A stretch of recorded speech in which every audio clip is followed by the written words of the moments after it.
Հիմա ինչ վերաբերում է վեապարի հետ հարաբերություններին, բարբերաբար հանդիպել ենք վեապարի հետ իմ նախագահության ժամանակ, որևէ միտք փոխել, ինչ-որ մտնել պատմությունների մեջ, ոչ թե չի եղել, նույնիսկ եթե մեկը ինձ ասեր, որ գալու է մի պահ, որ մենք ունենալու ենք այս պատկերը, ես կասեի հոգեկան հիվանդ է, հարց տվող է, ես կասեի հոգեկան հիվանդ է այդ մարդը։ Անիմաստ, իմ ժամանակ ամենից մեծ ծավալի եկեղեցաշինությունն է եղել Հայաստանում։ Եթե հիշում եք, դա հենց վեապարի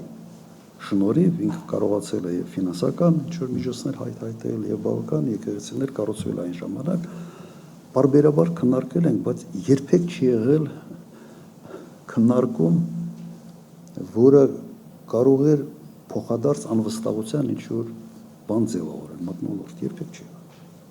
Հակառակը, միշտ ասում է ինչա պետք, ինչով կարակ օգնենք։ Ես ինքս հորդորում էի, որ հայ այսքան նոր եկեղեցիները լավա որ անում եք, բայց այն մեր պատմական եկեղեցիների վրա մի քիչ ավելի մեծ ուշադրություն դարձրեք, նաև այդ ռեստորացիայի բանի տեսանկյունից, այդ կարգի խոսակցություններ են եղել։ Ինձ համար մեր տարածաշրջանում փոքր երկրի համար, փոքր ժողովրդի համար ազգային ինքնությունը դա այն ցեմենտն է, որը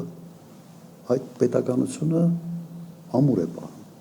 Եթե ուզում ես այդ պետականությունը քանդվի, ուրեմն ինքնությունը թույլատրում։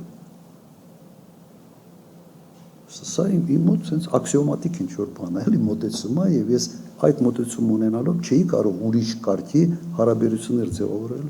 եկեղեցու հետ։ Չի եղել որևէ տարաձայնություն։